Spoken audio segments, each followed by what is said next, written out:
Assalamualaikum warahmatullahi wabarakatuh.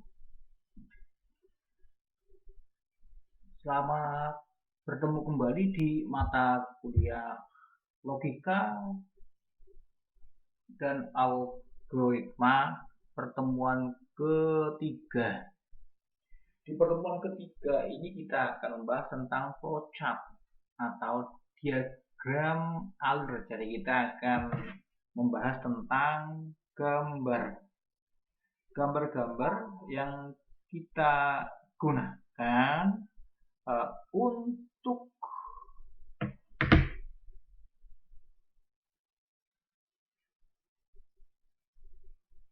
menjelaskan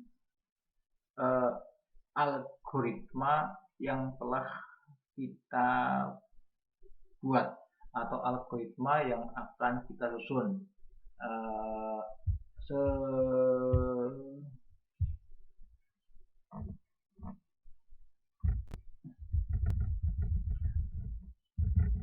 Untuk pengertiannya silahkan Anda buat sendirilah.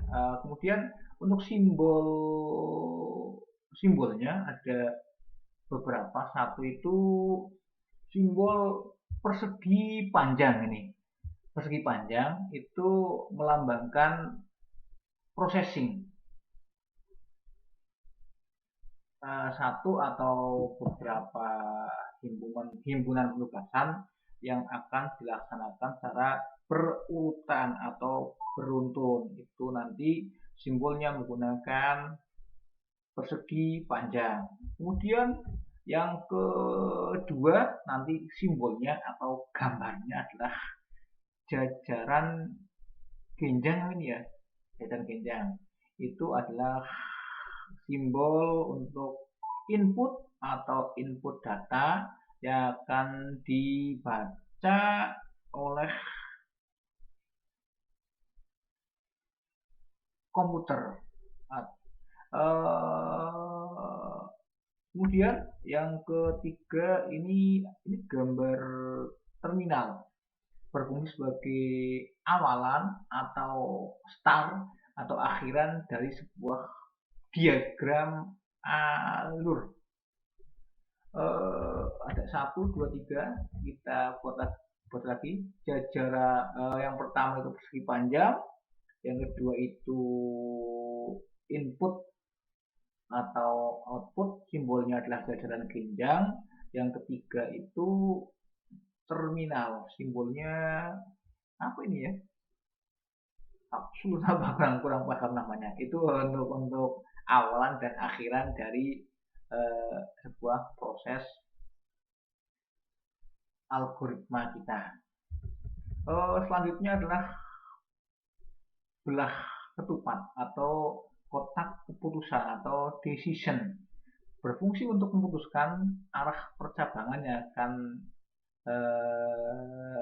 diambil dengan kondisi. Jika dipenuhi maka pilih mana, jika tidak dipenuhi maka pilih yang mana. Ini kondisinya adalah benar dan salah.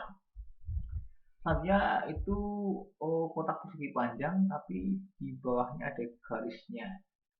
Subrutin digunakan untuk menjalankan proses suatu bagian, program atau prosedur.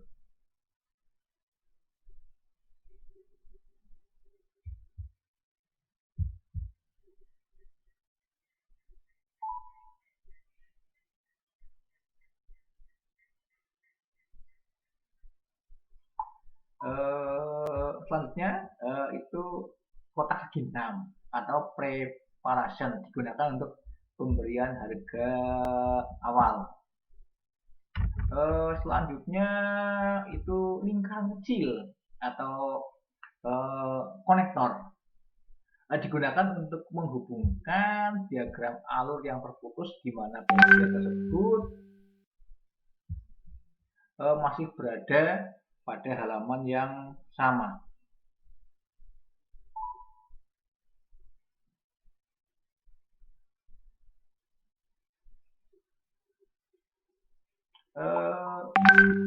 Selanjutnya itu on page connector. ini fungsi untuk menghubungkan sambungan dari bagian flowchart yang terputus di mana sambungannya berada pada halaman lain. Kemudian flow line menunjukkan bagian arah instruksi yang dijalankan. Jadi ada berapa tadi? Ada satu jajaran persegi panjang untuk proses, kedua jajaran genjang input output, ketiga itu terminal, keempat itu pohon keputusan atau kotak keputusan, yang keempat lima subroutine, keenam preparation, ke-7 itu konektor, ke-8 itu on-page konektor, ke-9 itu flow line, 9 berarti ada 9 flowchart. Selanjutnya alurnya pada diagram alur dari program komputer. Satu, nanti pembacaan atau pemasukan data ke dalam komputer. Yang kedua, melakukan komputasi atau penghitungan terhadap data tersebut. Yang ketiga, mengeluarkan atau mencetak hasilnya. Berarti program komputer satu itu pembacaan atau ketika ada input. Yang kedua itu melakukan proses. Yang ketiga adalah output. Jadi program komputer ada tiga itu, input, proses, dan output. Itu intinya dari materi ini, materi slide ini seperti itu. Nah, yang namanya flowchart itu secara garis besar itu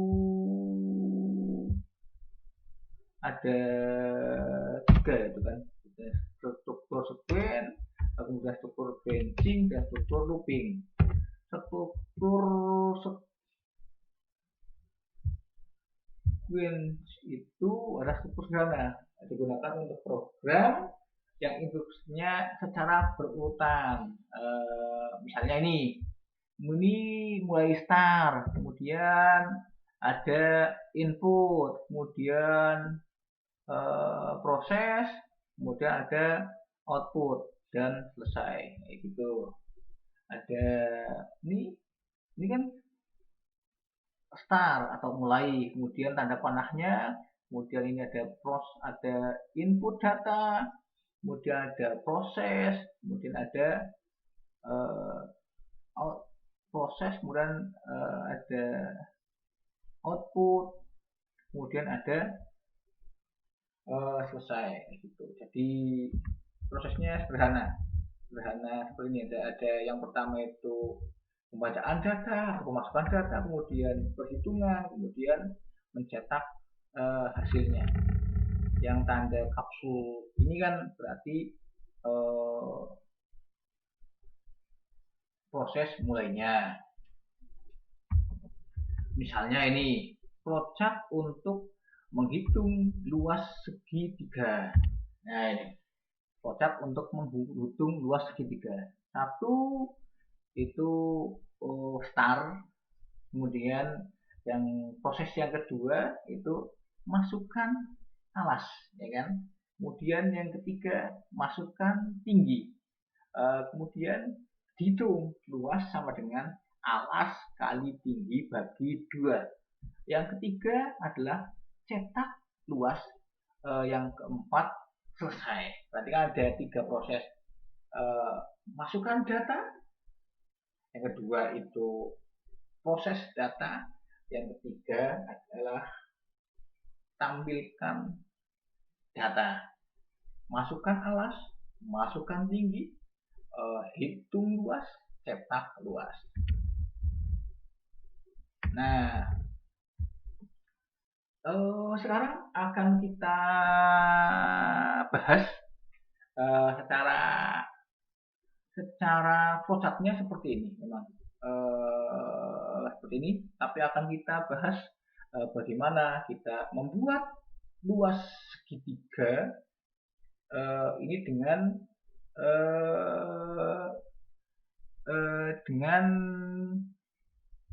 Python kayak gitu. Langsung saja membuat luas segitiga dengan Python. Nah ini yang pertama itu adalah masukkan alas kan ya. Nah kita rumusnya gimana teman? Rumusnya kan luas sama dengan alas kali tinggi bagi 2 kan ya. Pertama itu masukkan alas berarti kan alas sama dengan 10 misalnya. Kemudian tinggi sama dengan 20 misalnya. Kemudian luas sama dengan alas kali tinggi dibagi 2. Kemudian cetak luas, print luas. Kemudian kita jalankan running. Iya, mana kalau nggak kelihatan, kita CLS saja, CLS kita jalankan lagi, jalan ulang. Temunya 100.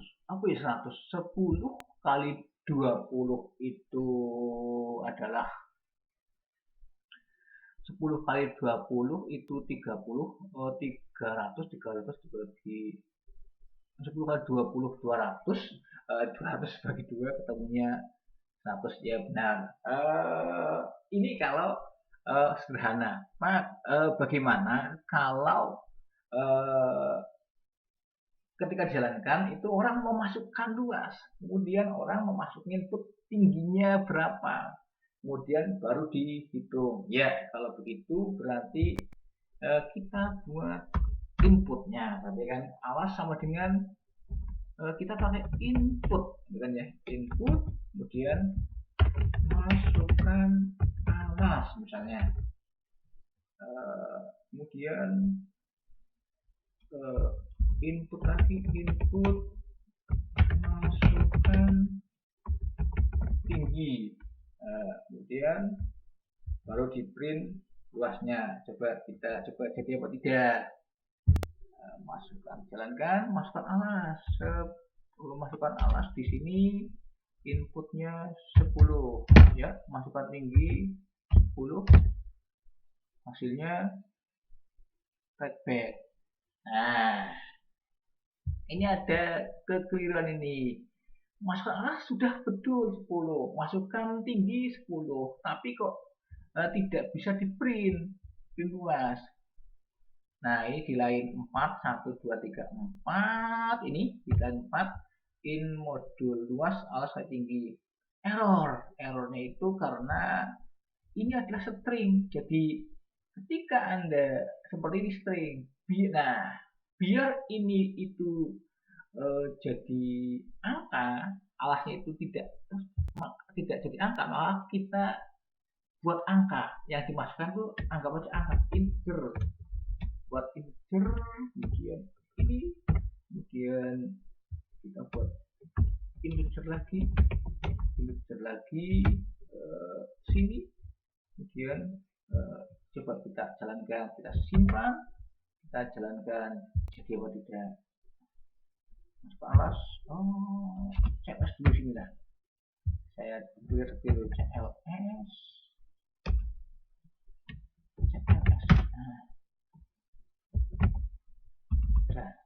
Jalankan dulu, masukkan alas 10, masukkan tinggi 10, ketemunya 50. 10 kali 10 100 dibagi 2 ketemunya 50. Ya ini benar rumus segi 3. Kita jalankan lagi, misalnya Pak, apa maksudnya int input? Maksudnya int input itu adalah data yang sudah dimasukkan, tadinya kan bentuknya string itu tidak bisa dihitung, maka untuk bisa menghitungnya adalah kita ubah dulu tadinya teks tadinya string kita ubah menjadi angka. Angka kan ada dua, ada integer dan ada float. Nah, kalau ini kita ganti menjadi integer atau bilangan bulat. int inputnya berapa, int input berapa, kemudian baru dikalikan. Ini kok jelek, tinggal di titik 2 lah, titik 2 biar tidak ada tanda titik 2 misalnya. Nah, kita simpan, kita jalankan lagi, coba jalankan lagi. CLS dulu lah, CLS. Ini kok ke otak-otik ini. CLS, CLS. Masukkan, coba. Nah, kita lihat di sini ya. Masukkan alas 20, masukkan tinggi 10, ketemunya 100 ya. 20 10 adalah bilangan bulat atau integer. Pak, bagaimana kalau kita coba yang dimasukkan adalah bukan bilangan 10,5. Nah, itu terjadi error. Kenapa? Karena 10,5 adalah bilangan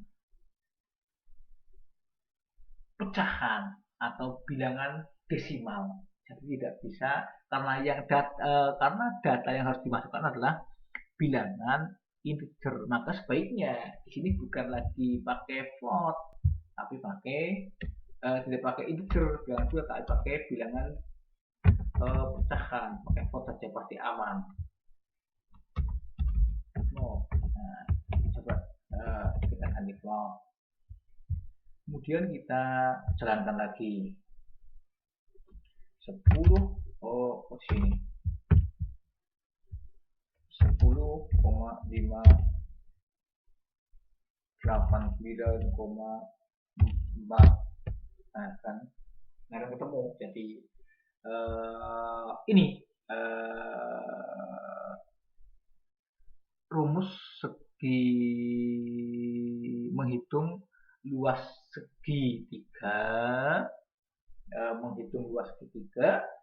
dengan Python, tapi ada masukkan alas, masukkan tinggi, kemudian ini adalah prosesnya, pemasukan data, kemudian ini proses menghitungnya, ini proses outputnya.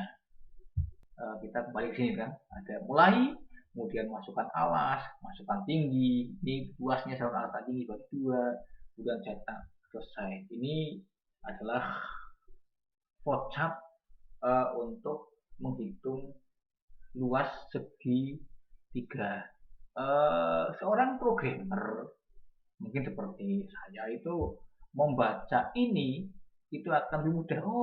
Alurnya itu satu itu start, kemudian prosesnya bagaimana, prosesnya memasukkan datanya gimana. Ada masukkan alas, kemudian masukkan tinggi, kemudian hitung proses luas, kemudian cetak luas.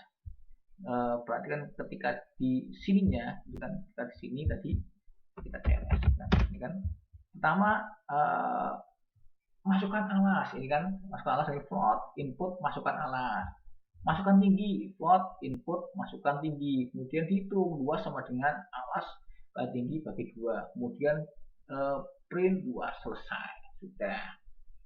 Itu yang pertama. Kemudian yang kedua, di sini adalah maksudnya di sini nih, yang namanya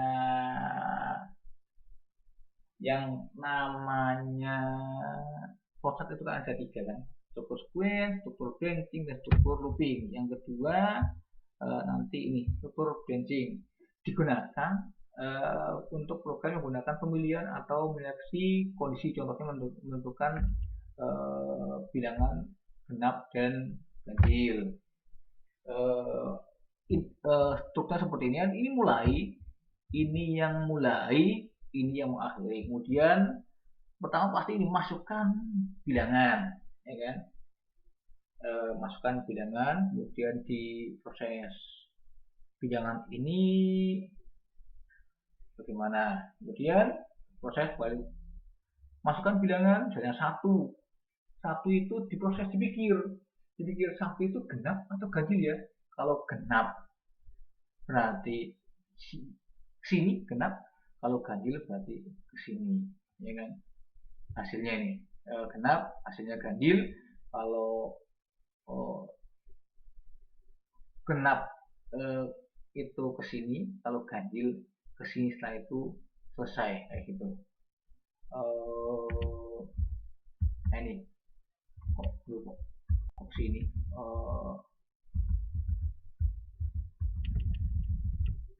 Nah ini sistem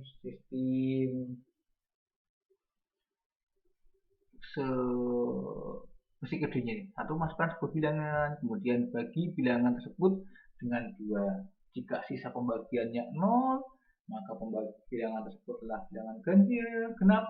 Jika sisa pembagiannya adalah 1, maka bilangannya tersebut adalah bilangan ganjil. Kemudian